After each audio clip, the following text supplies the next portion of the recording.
Hello. It is 6 o'clock Central Standard Time.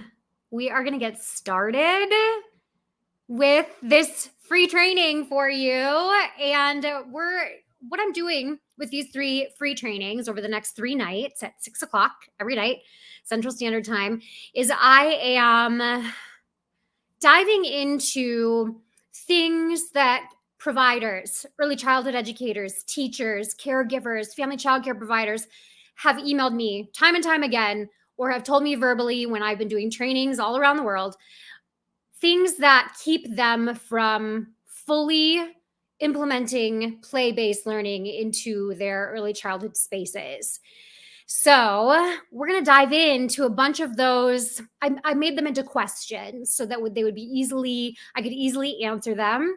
And so that's what I'm going to do. I'm going to answer these questions. I will answer your questions too. You can make it, if you put it in a comment, I will see the comments, and then I can answer your question live here on YouTube. So I'm going to get started. So the very first question here is, how can educators effectively communicate that free play is not about being passive, but rather an active, engaged process?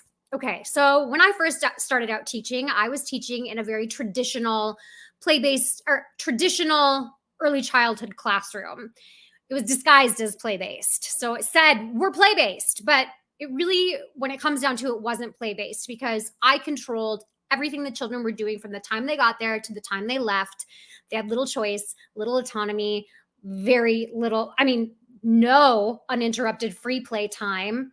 And I went to a training. This is kind of just like my background on play. I went to a training by Lisa Murphy, the Ooey Gooey lady, and she changed my life. She helped me see that play is so much more than fun. Play is so much more than games. It is so much deeper than that. And so I did a deep dive. I started reading and learning everything I could get my hands on. I started listening to podcasts.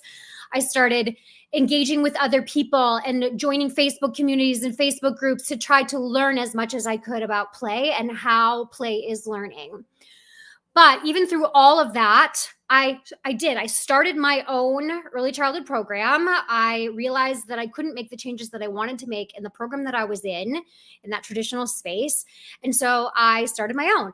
And that's a whole nother story. That was a whole journey, an amazing journey. And I ended up starting a program with zero of my own dollars and a lot of hard work. So started my own program. It's called Butterfly Hill Nature Preschool. It is still up and running. It's in its 11th school year in Alexandria, Minnesota. And we were the first true play-based program in our community, and nature program. And I had never taught in a play-based program before. And so when we opened and when we started, we were very much in survival mode.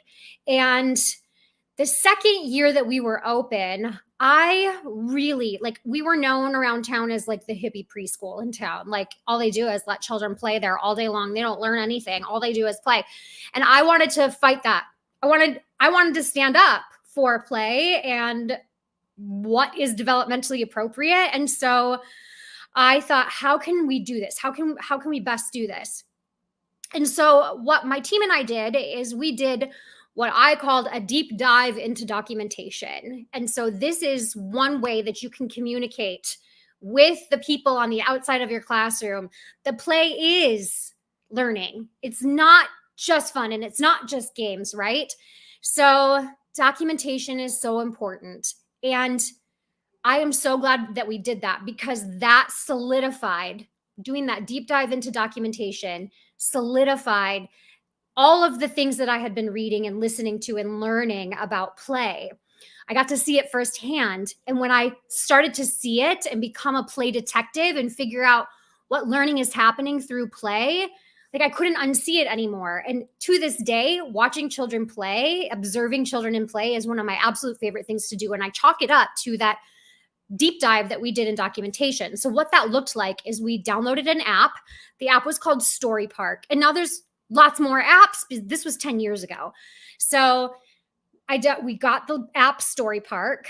And at that point in time, I don't know if any of you use Story Park, but at that point in time, they didn't have any of the early learning standards or benchmarks entered into their app. So I went in and I did that manually with all of our Minnesota early childhood indicators of progress. Those are our state standards that we follow for knowing, where we're at developmentally with each child, so we know if we're on track or not. And the cool thing is that Minnesota's standards are very developmentally appropriate, and there is a whole entire thing in those standards that talks about play, talks about why play is the best vehicle for learning, talks about why we shouldn't be doing worksheets and didactic teacher-directed instruction. And so I put all of those standards into that app. So then teachers would watch children in play and observe. And when they saw some learning happening, which is all the time, but if they saw something that they wanted to document, they took photos and they took little videos and we would upload them. So each teacher and myself, we all got about 15 to 20 minutes each day to document learning. We called it story parking. It's your turn to go story park. So they would leave the classroom, go sit in the little teacher room and document and take those photos and those videos. And at first we would tag probably about 10 to 15 standards for like one photo or one video, one moment of play. But then we kind of whittled it down to 5 once we really got the hang of it and knew what we were doing. So by doing that, by tagging the standards to those photos and those videos, we were proving to ourselves that play is learning. So if you are in a space where you're still on the fence, like, does this really work? Like, I hear all these good things and I know that's what the research says, but does it really work? I encourage you to really make a commitment to doing some a deep dive into documentation. And it doesn't have to look how it was for us. That's what worked for us. Something different might work better for you. There's a lot of different ways to document learning, and you can find your own groove. Documentation became kind of like a creative outlet for me, and I tried many different ways. But that one year where we did it with the app and we spent time every single day documenting learning, it was eye-opening. And I don't know if I would be where I am today with the belief in play-based learning if I didn't do that deep dive into documentation. So I encourage you to just to if you can find the time, it is so worth it, because you can then show all of yourself, your staff, the co-teachers in the room, the people on the outsides of the room, you can show them that play is learning and all of the amazing things that children are learning when they play. It's not just fun. It's not just games. And when I first started, that was the impression that I had. I would plan their time from the time they started to the time they left. It was so teacher directed, but I was planning games and I was planning fun activities. And so that's play. But that's the furthest thing from the truth. Play is child-led. Play is guided by the child. Play is chosen by the child. Play is intrinsic to the player. And play is all about the process. And there doesn't have to be an end product.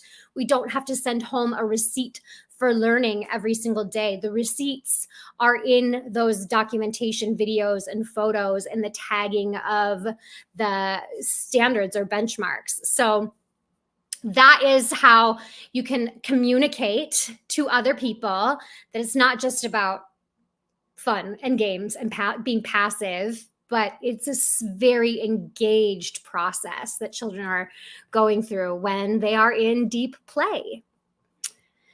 Again, if you have any questions, you can leave a comment and I will see them and I can pop your question up on the screen and answer it later.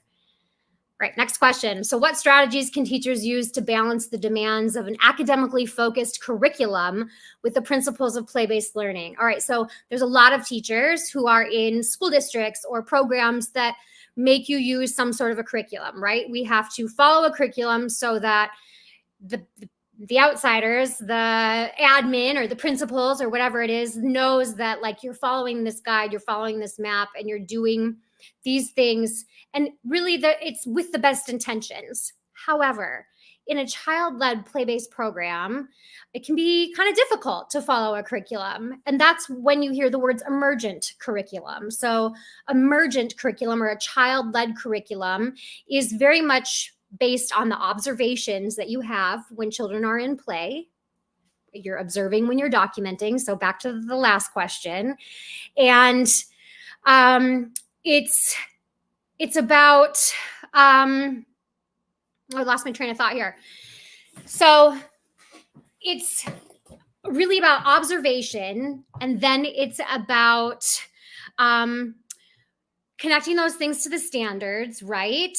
And then showing other people the learning is happening. So that is really like an emergent curriculum is when children show an interest or show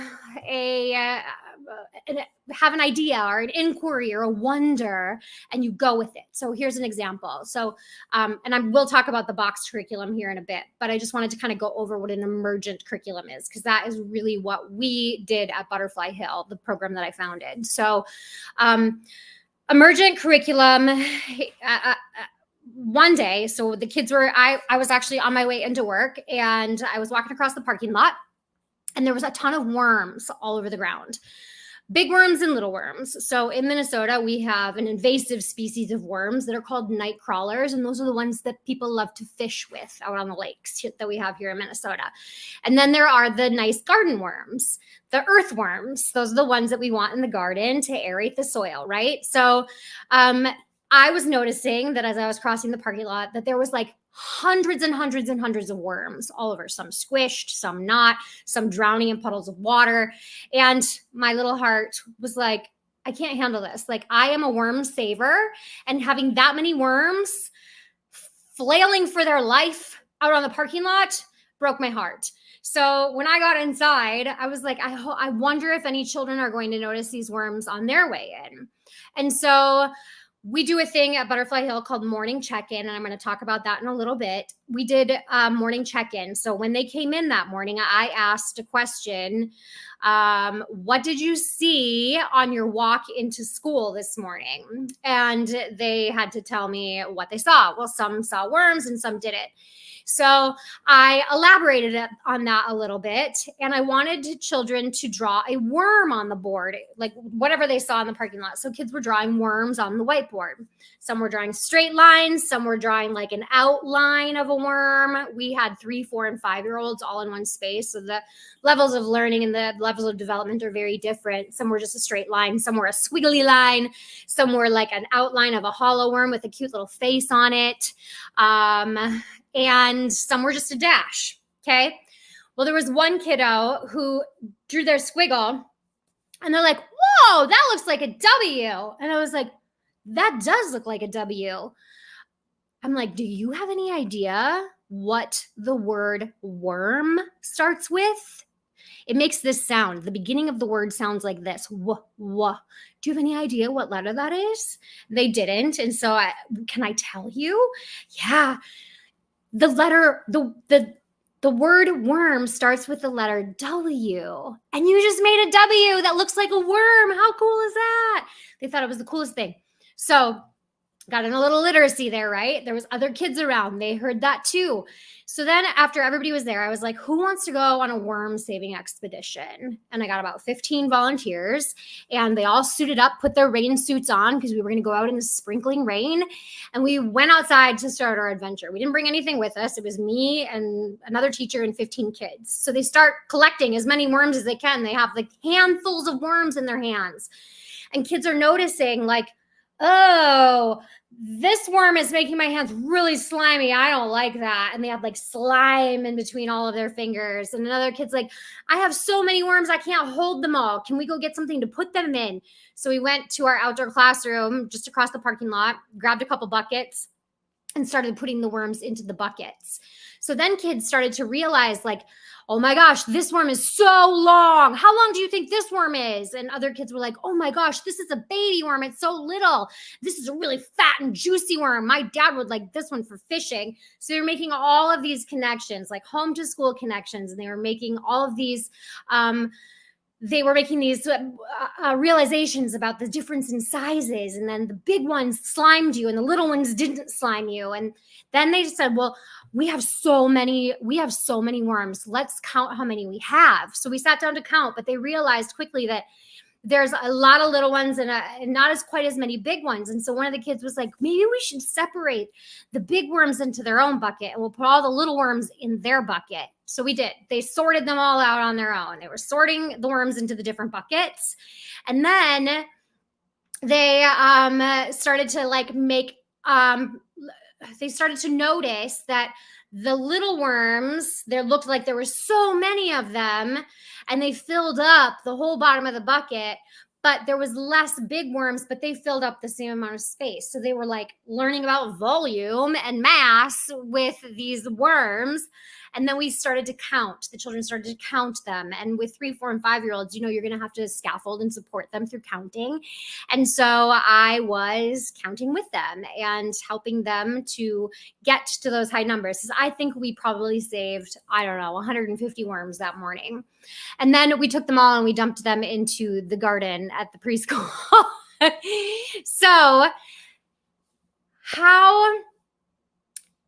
So let's say your preschool curriculum had a letter W worksheet, right? A worksheet that had a worm on it, and they wanted them to draw the letter W. So we could have learned about worms through a curriculum and a worksheet, and sat children down and taught them about worms starting with W, and here you're going to make the letter W.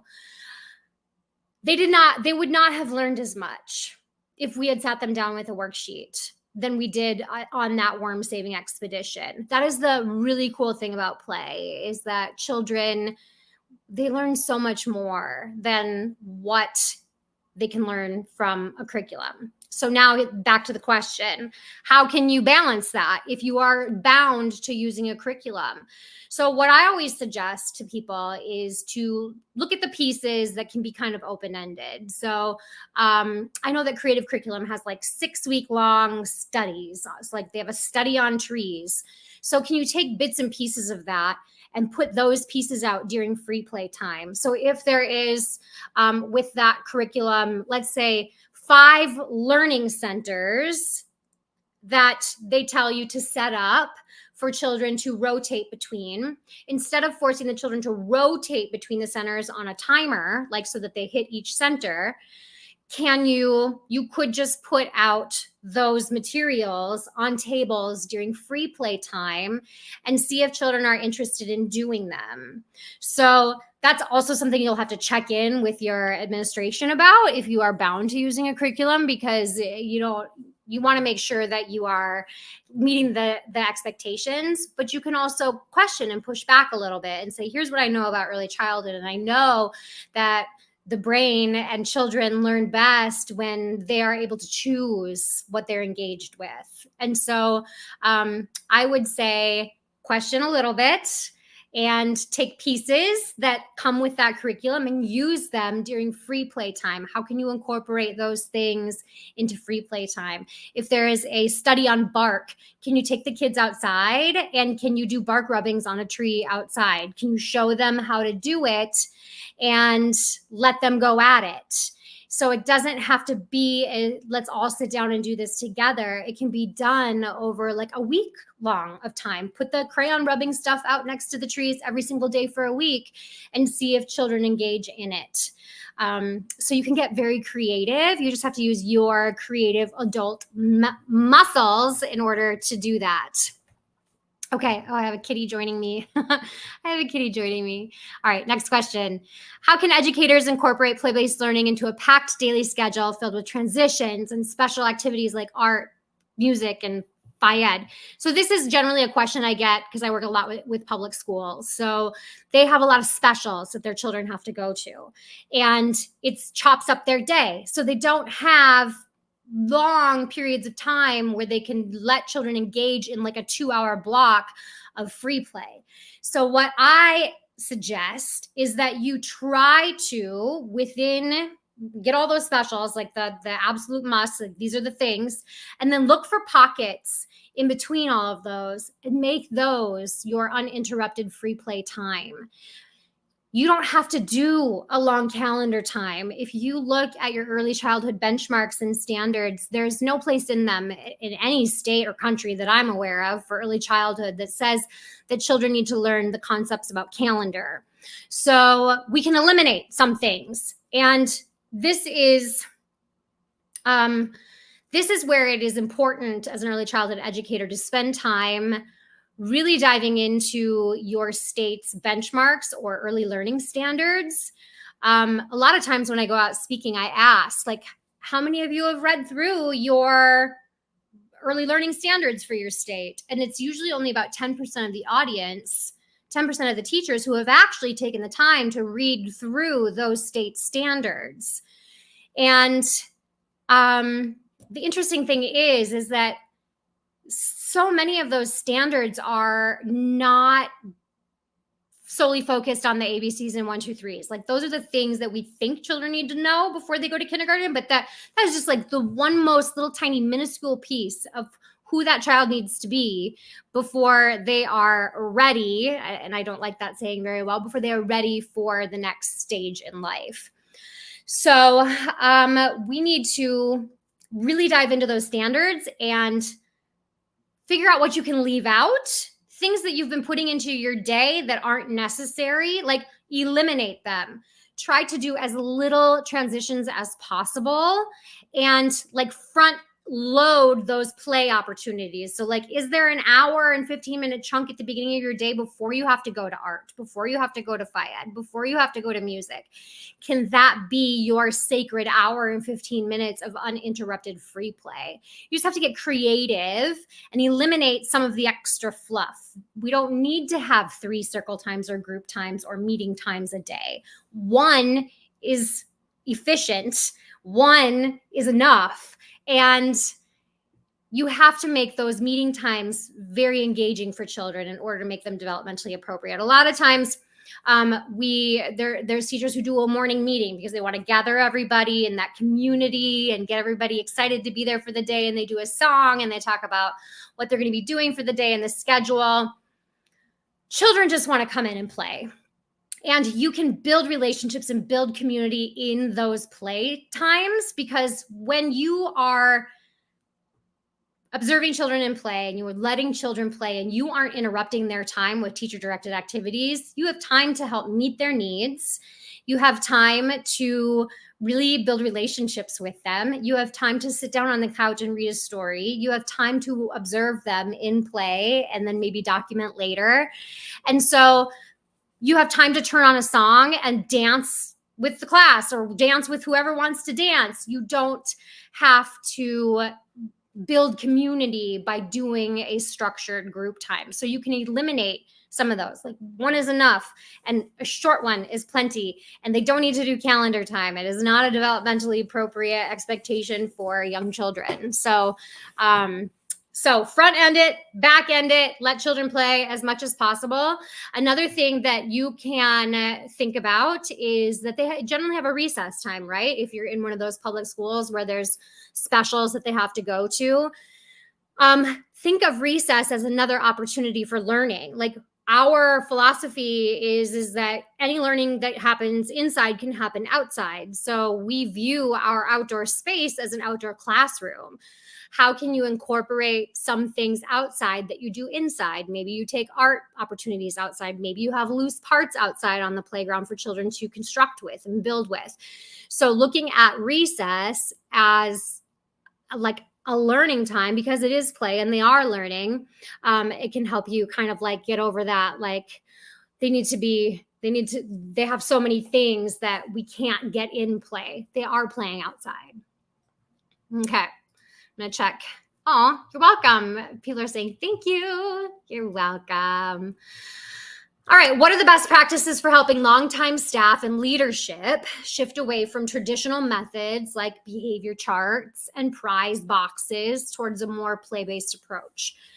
Okay. This is a hot topic for me because I have seen my own children struggle with prize boxes, with extrinsic rewards, with punishments, with behavior charts. Like, I have seen it, and it breaks my heart because children don't try to be bad. Like, children are doing the best they can with the tools that they have. And it is our job as early childhood educators to fill that toolbox up. That is a huge part of our job. And a lot of times, especially in public schools where we are seeing very much like watered down versions of a kindergarten curriculum, and that's not the case all over the place, but there are a lot of those. We need to, how do I word this? I want to make sure that I'm like being sensitive. We need to take off our teacher costume and realize that we are caregivers first. Children have so many needs, and a lot of times they do not know how to articulate those needs. Okay. So when a baby cries, when an infant cries, there's a mental checklist that we go through. And that mental checklist is, are they wet? Are they tired? Are they hungry? Do they need a cuddle? Are they too hot? Are they too cold? Do they have gas? Like, we go through this mental checklist and we work with that baby to try to get to the bottom of it, to figure out what's going on. Okay. So then they learn how to walk and they learn how to say a few words and some sentences, and they're a toddler, maybe a 3-year-old. And then they throw a fit.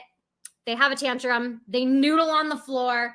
And we are like, oh my gosh, like, just use your words. Like, tell me what you want. But I'm 44, and there's still usually like one time a month where I cry and I have no idea why I'm crying. I have a meltdown and I have no idea why I'm having a meltdown. I need somebody to go through those needs with me, go through that infant checklist with me, so that we can get to the bottom of what is happening. Am I hungry? Am I overtired? Am I overstimulated? Am I sensory overload? Like, what is it that is setting me off and making me have a really tough day?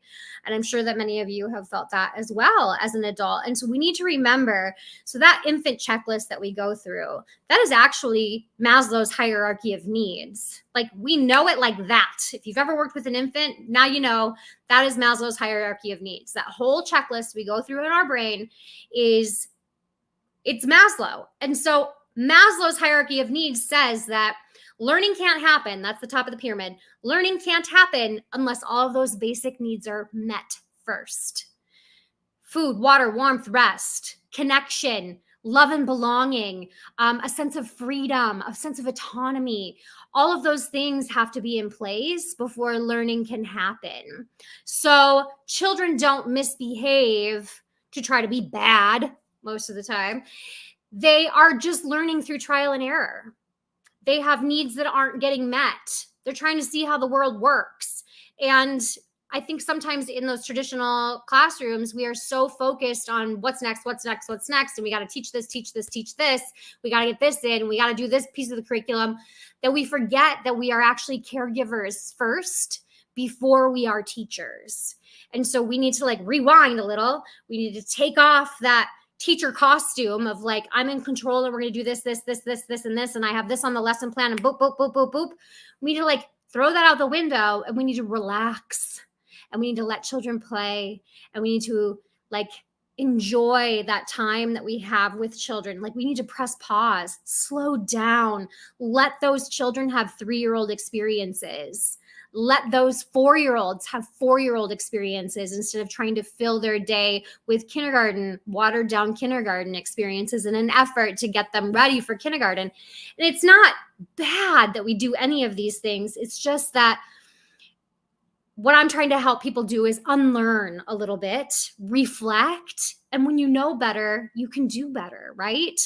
So how to get those longtime staff and leadership away from those approaches is model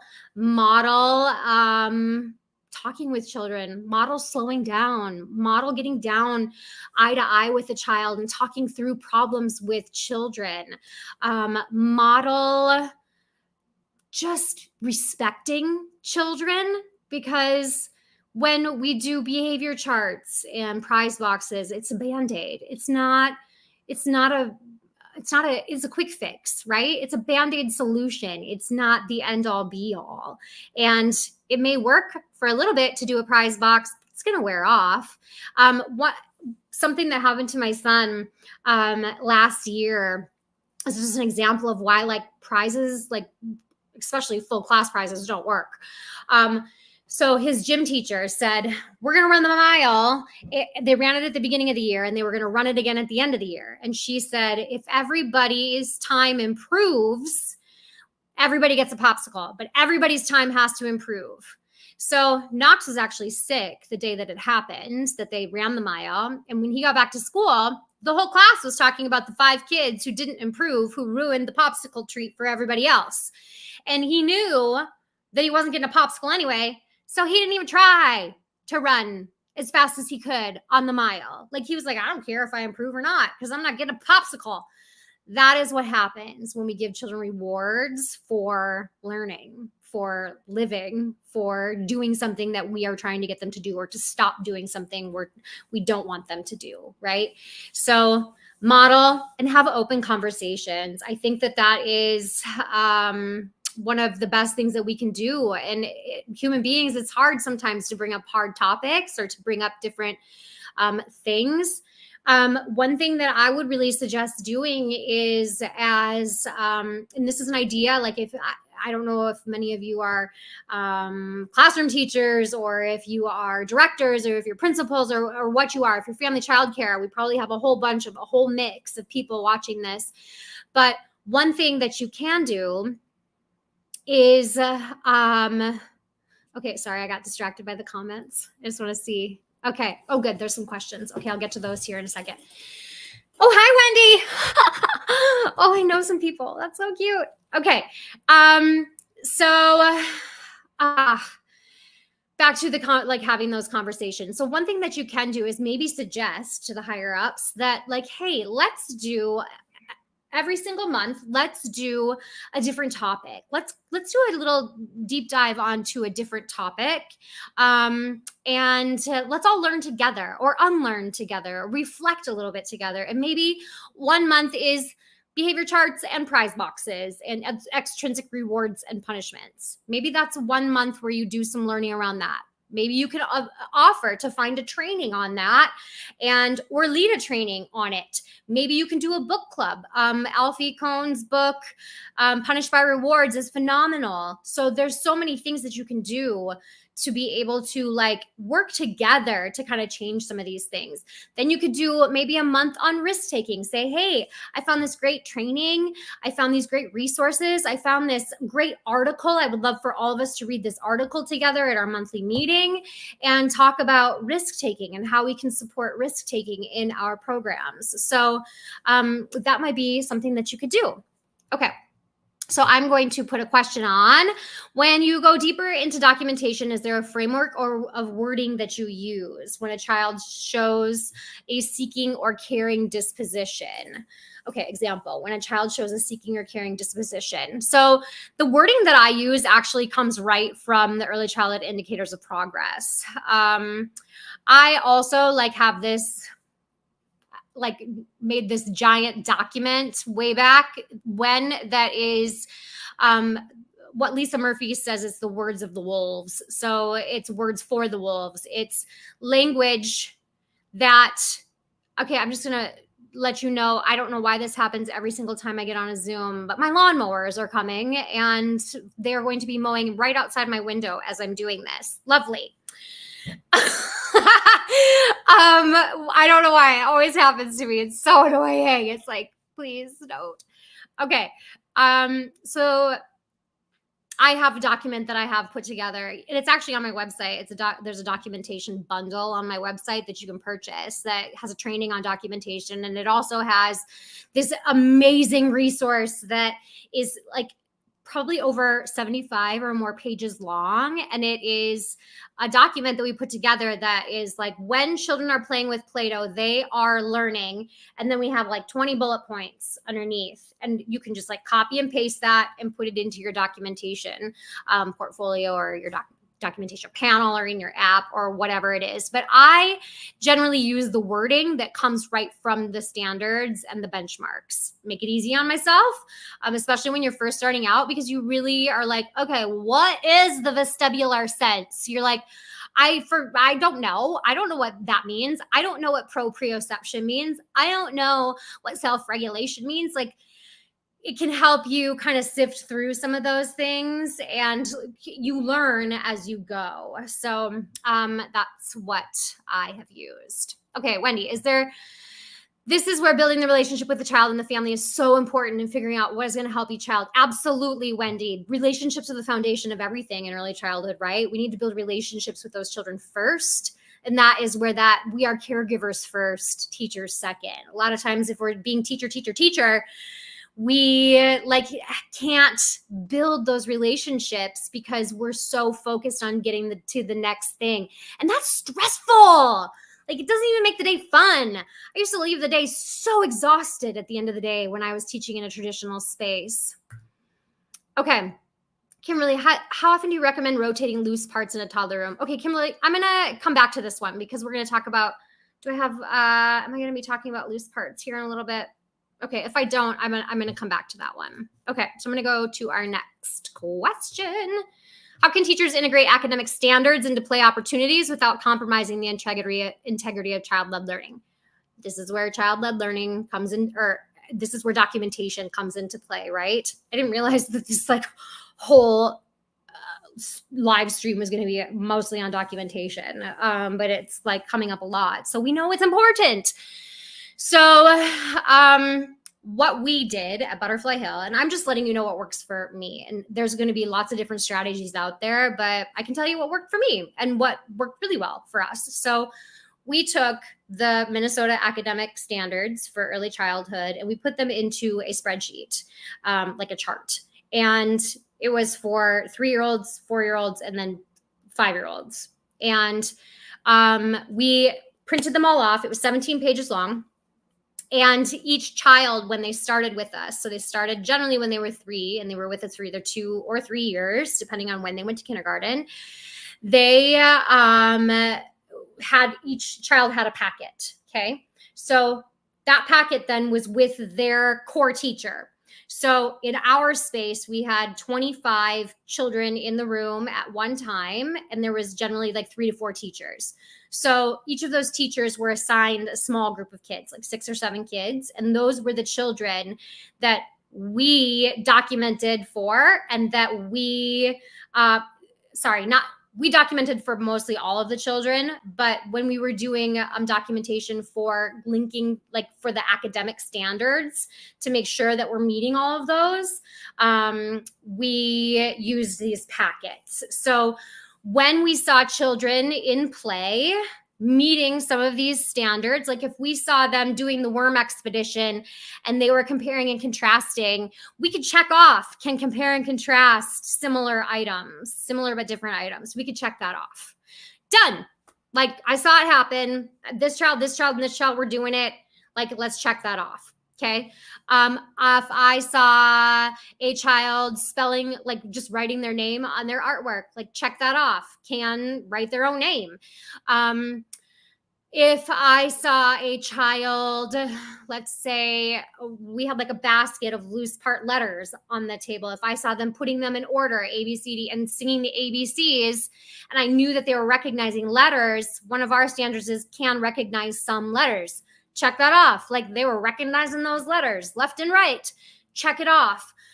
So we would just be very, excuse me, observant of children in play, and then check those academic standards off as we saw them happening. Now, some of those standards were very hard to catch them doing in play. For instance, one of them is can hop on one foot.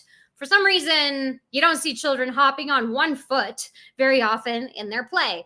So we did something called morning check-in. And morning check-in was this concept that I developed where children come in, and before they go off to play, because we do unstructured free play right away for a couple hours in the morning before we transition to outside play, I wanted to check in with them. And we use that opportunity every single morning to look at what we're missing on our standards and say, okay, let's check this skill and see if a child can do this. So they'd come in, each child had a name rock or a name cookie, a tree cookie, not an actual cookie. A tree cookie is a slice of a tree branch, and then we write their name on it. That was how they would sign in to let us know they were there for the day, so they can like start to recognize their name. So they would sign in, put their rock in the bowl, and then the task would be, I would say, okay, I want you to roll the dice. We have like this big foam dice. Roll the dice, count the spots, and then hop that many times on one foot. So I could check off 1-to-1 can count, 1-to-1 correspondence, like unless they got the number 1. Then I might like encourage them to like, oh, roll it again. We need to get more than that. 1-to-1 correspondence, following 3-step directions, right? And can hop on 1 foot. We can check all of that off in that 20-second little like interaction when they first get to school. I'm not pulling them to interrupt their learning. And it's not forced. Children never had to do it. However, they loved having that time with the teacher. And it was so quick. And they loved just seeing what the new check-in idea. We did fun and exciting things.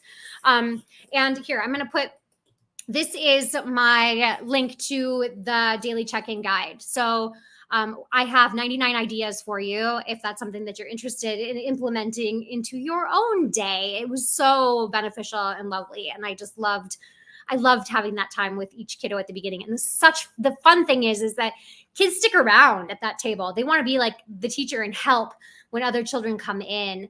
And so like on the worm morning, it was like, it was child-led because I saw the worms out in the parking lot, knew that they would probably see them too. And I was like, draw a worm on the board. And I could see like where their writing skills were at, their pincer grasp, their fine motor control. Like I could see all of those things. And I could start making some checks on their academic checklist. Okay. And I think this is our last question. So if you have any more questions, please put them in the comments and I can answer them after I'm done with this one. So what approaches can be used to help teachers implement play-based learning while also meeting academic demands, such as math concepts, phonics, writing, all of those things? Okay, so all of those things can be met through play, except you just have to be very intentional about how you set up the environment, okay? So in a play-based program, this is kind of a Reggio Emilia approach to early childhood is the environment is a third teacher. So if you look at the environment as something that's actually a vehicle to teach those children, it's much easier to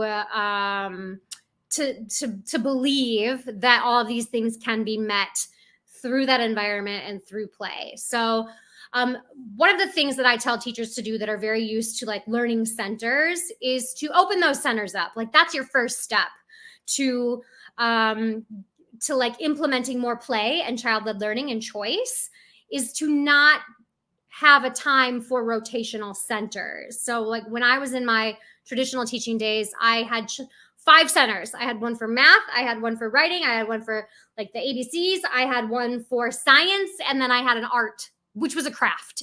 We didn't really do art. It was a teacher-led craft project. And they had to rotate from each one. And they got like 10 minutes at each one. And the timer would ring and they had to do each one.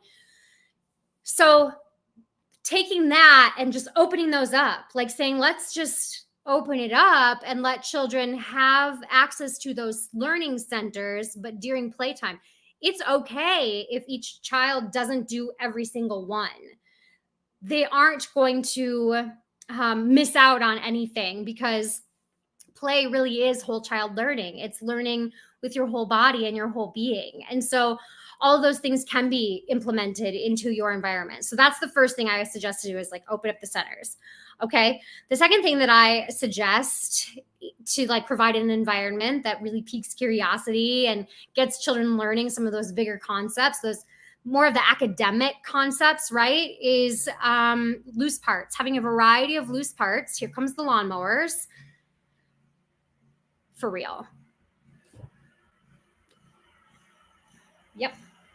So that's going to distract me. Loose parts.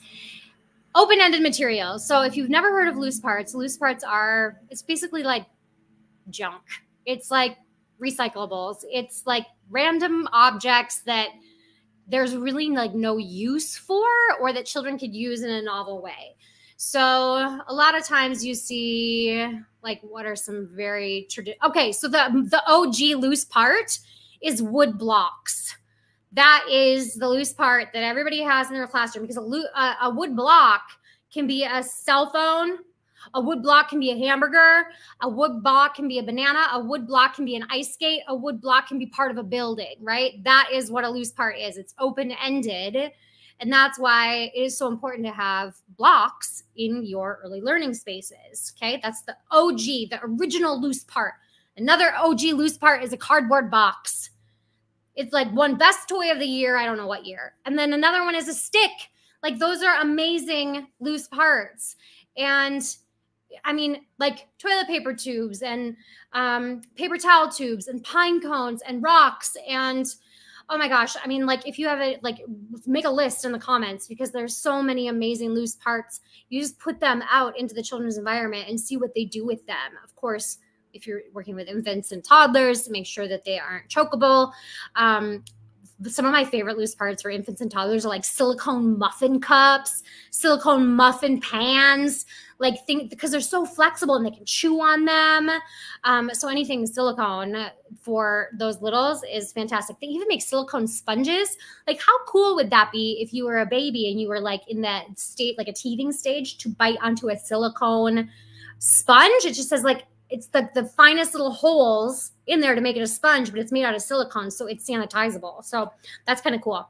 So putting loose parts into their environment instead of like commercial toys is going to get children curious and get them learning. To tie that into math and concepts that we want them to learn. So I have found that when you provide children with a very, here comes the lawnmower. I don't know if you can hear it or not. Oh, it's so funny. When you give children a large collection of things that are similar but different, they will be natural mathematicians with those things. So one day last year, my colleague Marissa and I decided to go to Butterfly Hill and hide or just throw over 1,200 little tiny, not tiny, they're about this big, like the Jeep rubber ducks. And they were all different colors, probably like about 10 colors. And otherwise they looked all the same. They were just different colors. I hope you can hear me. He's right outside my window. So we put them out into the outdoor classroom, 1,200 of them. And then the next day when the kids showed up, they had all of these ducks to go and find. I'm just going to pause for a minute while he is right outside my window. I kind of want to show you. Or will he see me? Like, that's what we're dealing with here.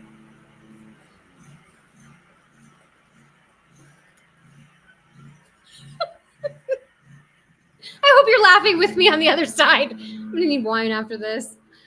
Maybe I should stay on and have a glass of wine. We could have virtual wine together. I don't drink wine, though. Okay. He shut it off for a minute. When they have large collections of similar but different things, they're going to be natural sorters. They're going to sort. They're going to count. They're going to say, I have more blue ducks than you.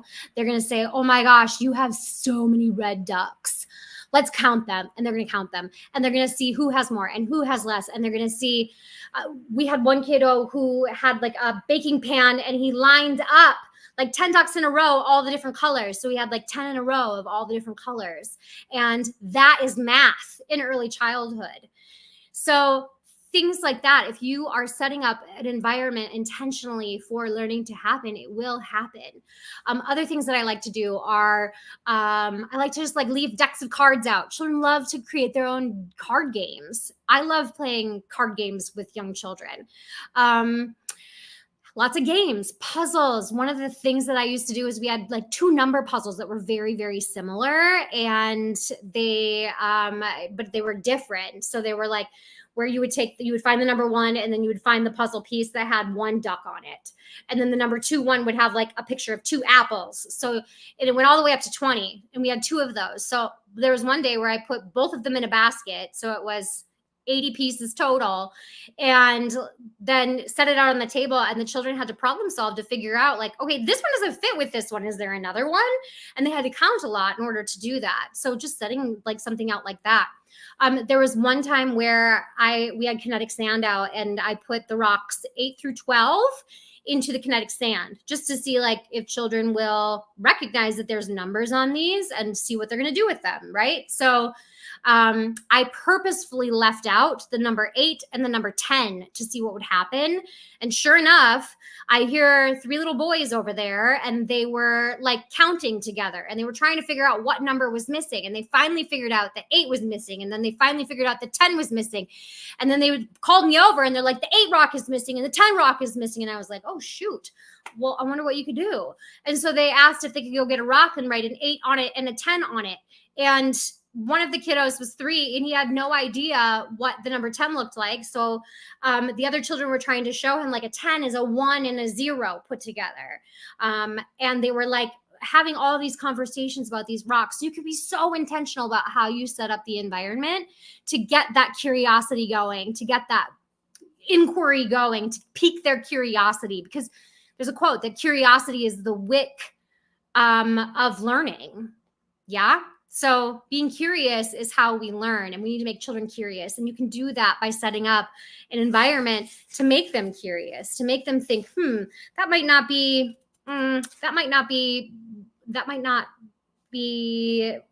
right.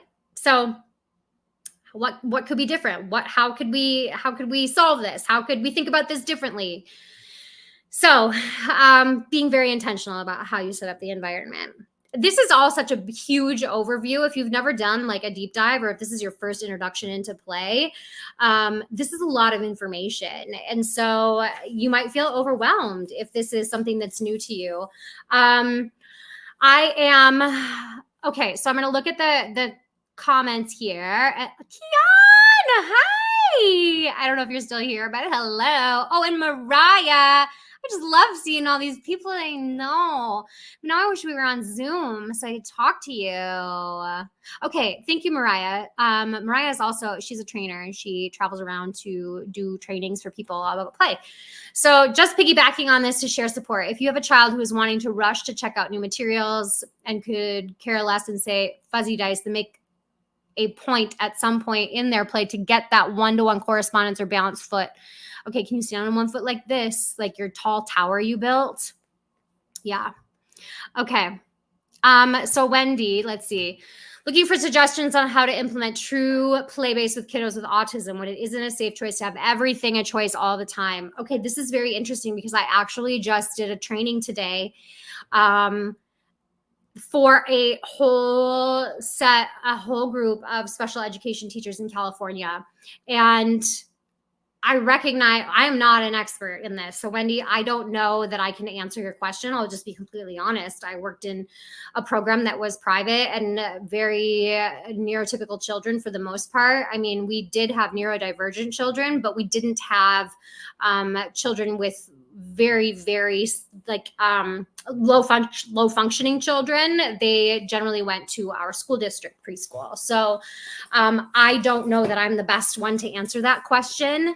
However, we know that all children learn through play, right? No matter where their brain sits, where their brain is at, what special abilities their brain has or doesn't have, right? So we know that all children learn through play. I think that the thing that, and this is coming from my own experiences and my own learning, and people may not agree with this, is that we tend as adults to look at play one certain way. We want to see children engaging with something or someone or something, right? And when we see a child sitting, watching other children, and maybe with a kiddo with autism that child is stimming while they are watching, they could potentially be in a stage of play called onlooker play. They are watching other children play, and that is an actual form of play, and it is a valid form of play. But to an adult looking down looking and watching that, you think, oh, they're not doing anything, and I need to get them occupied in something. It can make us very uncomfortable. And so I think just looking at the stages of play and looking at the types of play and really diving into like what play schema is so important for an early childhood educator, because so many things that drive us bananas, like a child throwing something over and over and over and over and over again, like an infant dropping all their food off of a high chair. That is a play schema. It's trajectory. They are seeing how objects move through space, and that is a valid form of play. But to an adult, it doesn't look like play. It looks like they're making a mess, and it can be overwhelming, and it can make us uncomfortable sometimes. So that's just kind of like my thoughts on our adult perception of play. Okay. So yes, you're not going to be able to have a ton of extra choices out for children with who are going to like put everything in their mouth. And the thing that I would do is just like look at the developmental stage that they are in and try to meet them where they are at. And sometimes that looks very different for children that are like with autism that are very low functioning. So they might be functioning at a 1-year-old level when they are actually 4. And so can we meet them where they are at that 1-year-old level? Like, what would you put out for an infant? What would you put out for a 1-year-old? And do that. You kind of have to like look backwards a little bit to say, okay, I need to support this child where they are at with who they are, because that's developmentally appropriate practice.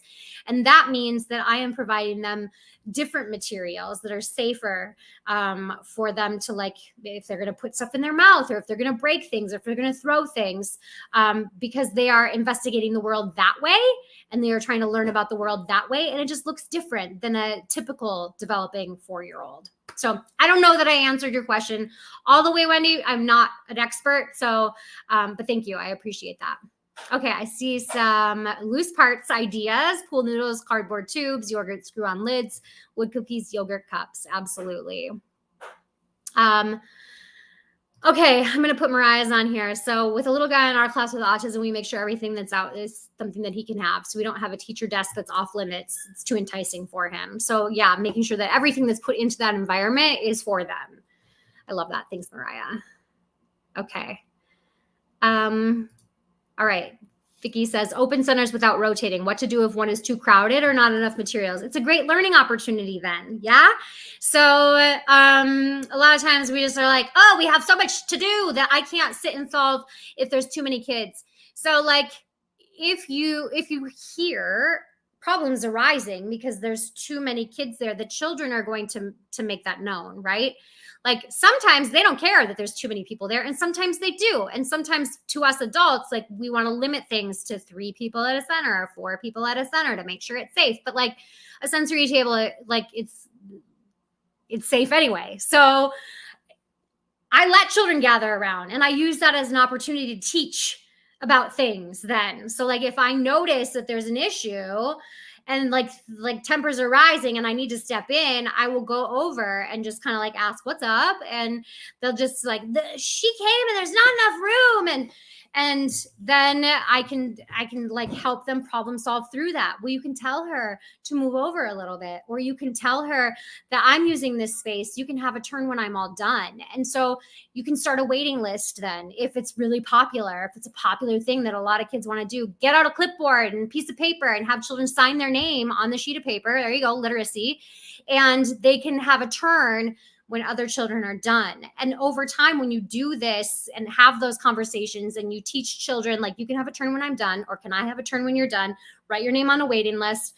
It becomes second nature, and children will just do it on their own because you've spent so much time up front teaching them about those things in play. So instead of seeing it as an inconvenience and like, oh, they're just going to fight over one thing that's really cool, look at it as a learning opportunity for everybody and work through it together. And that's what we do in the real world, right? Okay, here we go. Loose parts, feathers, buttons, the tops that hold our 4 packs of IPAs. I love that. Our other canned beverages, chunks of styrofoam, popsicle sticksies. I love those tops that they have on the beer 4 packs now. They're like plastic. I love those things. Somebody says your check-ins are amazing. Oh, thanks. I don't know how I survived without them. I love that. Thanks for that feedback. All right, Marianne says brain research now shows the parts of the brain that are stimulating when doing something are still stimulating watching those activities. Okay, so like I was saying with onlooker play, yes, you're making connections in your brain for sure when you're watching other people do things. I learned how to do things by watching other people do things as an adult. If I don't know how to do something, like I'm going to pull up a YouTube video and see how to do it. Like it's just, that's like a valid form of learning is watching somebody else do something. And so why can't it be a valid form of learning for young children? Yeah. Okay. Oh, here we go. Keon has a bunch of, oh, your hair looks gorgeous in your picture, Keon. Marker caps, corks, placemats, scarves, napkin rings, straws, wooden utensils, spiral hair ties. Spiral hair tie. Oh, it's right here. Yeah. And they're fun to cut. So that some of them are like long stringy things too. Pine cones, plastic eggs, Play-Doh, clay, buckets, shower rings. Oh, I love your lists. Thanks for all of those. Okay. If you have any questions, you want to get them in, now is the time. Otherwise, I'm going to wrap up for this evening. I'm going to tell you about something cool that I have coming up I'm releasing on Friday. So because I think that so one of the things that was missing, I think, when I was starting out in my play-based learning career and when I was working in my preschool program is a lack of having access to a group of like-minded people. And we can learn so much from each other. And what's so cool about the internet now is like we can be connected all over the world with people everywhere, and we can learn so much from each other. And so I'm creating a membership.